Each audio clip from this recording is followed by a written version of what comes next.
ಮಧ್ಯಪ್ರಾಚ್ಯದಲ್ಲಿ ರಣಭೀಕರ ಯುದ್ಧ ಕಾರ್ಮೋಡ ಕವಿದಿದೆ.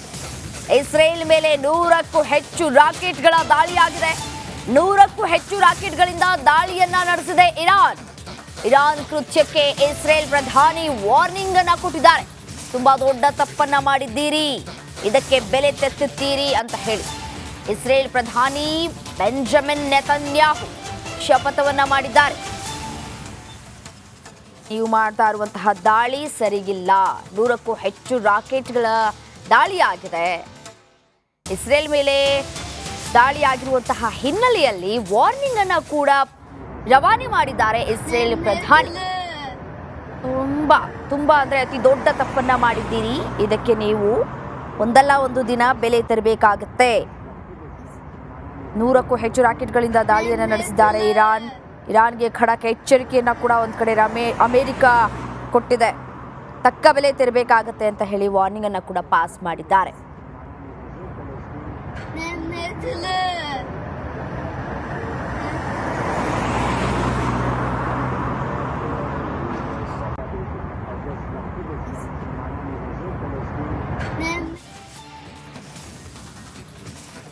ಇಸ್ರೇಲ್ ಹಾಗೂ ಇರಾನ್ ನಡುವೆ ಈಗ ಯುದ್ಧ ಆರಂಭವಾಗಿದೆ. ಉಗ್ರರ ಮೇಲೆ ದಾಳಿ ಮಾಡಿ ಕೆಲವರನ್ನ ಕೊಂದಿದ್ದ ಇಸ್ರೇಲ್ಗೆ ಇರಾನ್ ಶಾಕ್ ಕೊಟ್ಟಿದ್ದು ಕ್ಷಿಪಣಿಗಳ ಸುರಿಮಳೆಯನ್ನೇ ಸುರಿದಿದೆ. ಆ ಕುರಿತು ಒಂದು ವರದಿ ಎಲ್ಲಿದೆ ನೋಡಿ. ದೃಶ್ಯ 1. ಇಸ್ರೇಲ್ ಮೇಲೆ ಇರಾನ್ ರಾಕೆಟ್ ಸುರಿಮಳೆ.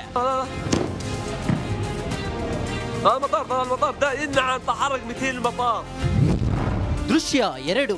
ಇಸ್ರೇಲ್ ಮೇಲೆ 100ಕ್ಕೂ ಹೆಚ್ಚು ರಾಕೆಟ್ಗಳ ಅಟ್ಯಾಕ್.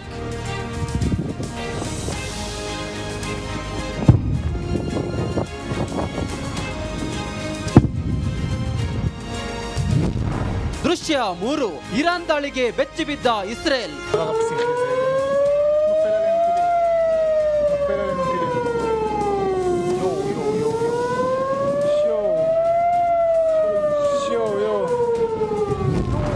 ದೃಶ್ಯ 4. ಕ್ಷಿಪಣಿ ದಾಳಿಗೆ ಎಲ್ಲ ಪೀಸ್.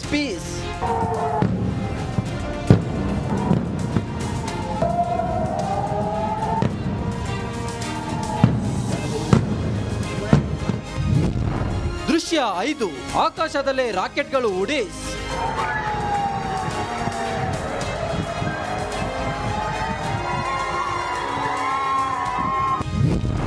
ದೃಶ್ಯ 6. ಬಂಕರ್ಗಳಿಗೆ ಇಸ್ರೇಲ್ ಜನ ಶಿಫ್ಟ್.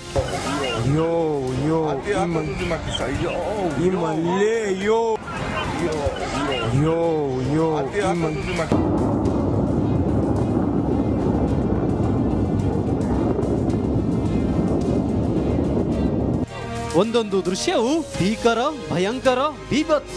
ಮಧ್ಯಪ್ರಾಚ್ಯದಲ್ಲಿ ರಣಭೀಕರ ಯುದ್ಧ ಕಾರ್ಮೋಡ ಆವರಿಸಿದೆ. ಇರಾನ್ ಹಾಗೂ ಇಸ್ರೇಲ್ ನಡುವೆ ಯುದ್ಧ ಭೀತಿ ನಿರ್ಮಾಣವಾಗಿದೆ. ಇರಾನ್ ಇಸ್ರೇಲ್ ಮೇಲೆ 100ಕ್ಕೂ ಹೆಚ್ಚು ಬ್ಯಾಲಿಸ್ಟಿಕ್ ಕ್ಷಿಪಣಿಗಳನ್ನು ಉಡಾಯಿಸಿದೆ. ಇಸ್ಫಹಾನ್, ತಬ್ರೀಜ್, ಖೋರಮಾಬಾದ್ನಿಂದ ಇಸ್ರೇಲ್ ಗುರಿಯಾಗಿಸಿ ಈ ದಾಳಿ ಮಾಡಲಾಗಿದೆ.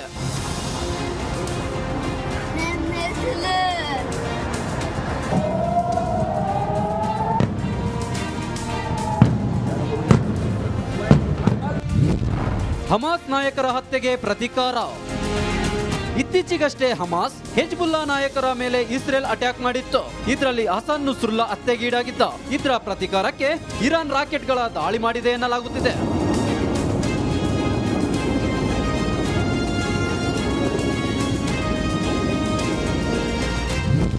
ಇಸ್ರೇಲ್ ಬೆಂಬಲಕ್ಕೆ ನಿಂತ ಅಮೆರಿಕ. ಇತ್ತ 3ನೇ ಮಹಾಯುದ್ಧ ಛಾಯೆ ಆವರಿಸಿದೆ.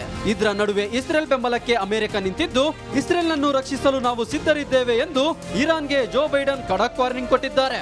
ಸದ್ಯ ಉಗ್ರರ ದಾಳಿಗೆ 8 ಮಂದಿ ಬಲಿಯಾಗಿದ್ದು ಸಾವಿನ ಸಂಖ್ಯೆ ಹೆಚ್ಚಾಗೋ ಸಾಧ್ಯತೆ ಇದೆ.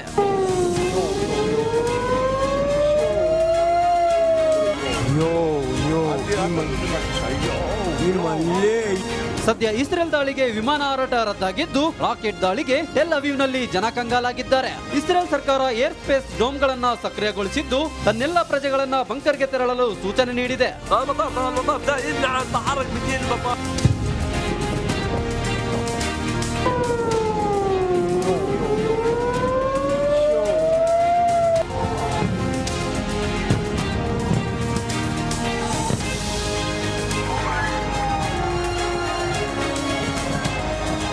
News desk, republic Kannada, Bengaluru.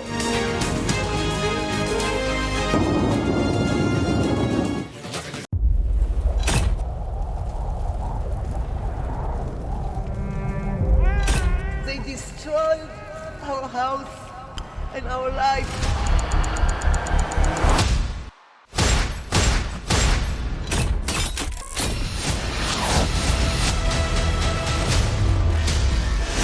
Hamas ಉಗ್ರರ ದಾಳಿ ಭಯಂಕರವಾಗಿದೆ. ಯಾವ ಮಾಧ್ಯಮವೂ ಇಲ್ಲಿಗೆ ಬರಲು ಧೈರ್ಯ ಮಾಡ್ತಾ ಇಲ್ಲ. ಇಂಥ ಜಾಗಕ್ಕೆ ಎಂಟ್ರಿ ಕೊಟ್ಟಿದೆ ರಿಪಬ್ಲಿಕ್ ಕನ್ನಡ. ಯುದ್ಧ ಭೂಮಿಯಿಂದ ರಿಪಬ್ಲಿಕ್ ಕನ್ನಡ ನೈಜ ವರದಿ. ಬುಲೆಟ್ ಆಗಿರುವಂತಹ ದೃಶ್ಯಾವಳಿಯನ್ನ ನಿಮ್ಗೆ ತೋರಿಸ್ತಾ ಇದೀನಿ. ನಾನು ನಿಂತಿರುವಂತದ್ದು ಗಾಜಾ ಪಟ್ಟಿಯಲ್ಲಿ. ಹಮಾಸ್ ಬಂಡುಕೋರರು ಹಿಡಿದಿದ್ದ ವೆಪನ್ಗಳಿದು. ಇದು RPG-29 ಲಾಂಚರ್. ಛಿದ್ರಗೊಂಡಿರುವ ಕಟ್ಟಡಗಳು. ಈ ಮನೆಯಲ್ಲಿದ್ದಂತಹ ಬಾಡಿಗಳನ್ನ ಸುಟ್ಟು ಕರಕಲಾಗಿದೆ.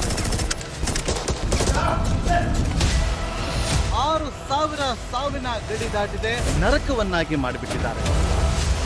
31 ದಿನಗಳಿಂದ ಯುದ್ಧ ಭೂಮಿಯಲ್ಲಿ ನಿಂತು ರಿಪಬ್ಲಿಕ್ ಕನ್ನಡ ವರದಿ ಮಾಡ್ತಾ ಇದೆ. That powerful people come from powerful places. 1 ವರ್ಷದ ನಿರ್ಭೀತ ಪತ್ರಿಕೋದ್ಯಮ ರಿಪಬ್ಲಿಕ್ ಕನ್ನಡ, ಇದು ನಿಮ್ಮ ಧ್ವನಿ. 150 ಸುದ್ದಿ, 120 ಇಂಪ್ಯಾಕ್ಟ್. ಸೂಪರ್ 3 ಇಲ್ಲೇ ಡ್ರಾ, ಇಲ್ಲೇ ಬಹುಮಾನ. ಮಾಧ್ಯಮ ಇತಿಹಾಸದಲ್ಲೇ ಮೊದಲು ಪರಿಹಾರ ಪತ್ರಿಕೋದ್ಯಮ. ಜೀವನ ನಡೀತಾ ಇಲ್ಲ ಸರ್. ನೋಡ್ದ ಗುರುಲಕ್ಷ್ಮಿನಿಲ್ಲ, ಪಿಂಚಣಿನಿಲ್ಲ. ಇದನ್ನೇ ಮಾಡಕ್ಕಾಗಿಲ್ಲ ಅಂತಂದ್ರೆ ಇನ್ನೇನ್ ಮಾಡ್ತೀರಿ ಬೇರೆ? ಏನ್ ಕಳಿಸಿ ಆ ಸಮಸ್ಯೆಯನ್ನು ಪರಿಹರಿಸಿಕೊಡಬಹುದು. ಒಬ್ಬ ಅಜ್ಜಿ, ಅವರು ವಿಕಲಚೇತನರು, ಯಾರ ಹತ್ರ ಹೇಳೋದು? ನಿಮ್ ಪ್ರಾಬ್ಲಮ್ ಏನಪ್ಪಾ ಅಂತ ಕೇಳೋದಕ್ಕೆ ಯಾರು ಇಲ್ವಲ್ಲ. ಆಗ ನಾವಿರ್ತೀವಿ. ನಾವಿರೋದೇ ನಿಮ್ಗಾಗಿ. ನಾನು ಇರುವವರೆಗೆ, ಅವರು ಇರುವವರೆಗೆ 1,000 ರೂಪಾಯಿ ತಿಂಗಳು ಆಗ್ತೀನಿ. ಆದ್ರೆ ಈ ಕೆಲಸ ಇದೆಯಲ್ಲ, ಯಾವತ್ತೂ ಕೂಡ ಶಾಶ್ವತವಾಗಿ ನಮಗೊಂದು ಒಳ್ಳೆ ನೆನಪನ್ನ ಕೊಡುತ್ತೆ, ನಮ್ಮನ್ನ ಕಾಪಾಡುತ್ತೆ. ನಾನು 3 ವರ್ಷ ಭಿಕ್ಷೆ ಬೇಕಿರ್ಬೇಕು. 24 ಗಂಟೆಯಲ್ಲಿ ಅವರ ಬದುಕು ಬದಲಾಗಿ ಹೋಯಿತು. ನಾವು ರಿಪಬ್ಲಿಕ್ ಕನ್ನಡ, ನೇಷನ್ ಫಸ್ಟ್. ಸಮಾಜ ನಮಗೆ ಬಹಳ ಮುಖ್ಯವಾಗಿರುತ್ತೆ. ನಾವು ಆ ಜಾತಿ ಈ ಜಾತಿ ಅಂತ ನೋಡೋದಿಲ್ಲ. ಸಮಾಜದ ಕಟ್ಟ ಕಡೆ ವ್ಯಕ್ತಿ ಯಾರಿರ್ತಾನೆ, ಅದು ಯಾವುದೇ ಜಾತಿಯವನಾಗಿರ್ಬೋದು, ಯಾರು ಕಷ್ಟದಲ್ಲಿದ್ದಾನೆ ಅವನ ಪರವಾಗಿ ಧ್ವನಿ ಎತ್ತುತ್ತೇವೆ. ಕನ್ನಡಕ್ಕೆ ಧನ್ಯವಾದ. ನಾವು 1 ವರ್ಷದ ನಿರ್ಭೀತ ಪತ್ರಿಕೋದ್ಯಮ ರಿಪಬ್ಲಿಕ್ ಕನ್ನಡ, ಇದು ನಿಮ್ಮ ಧ್ವನಿ.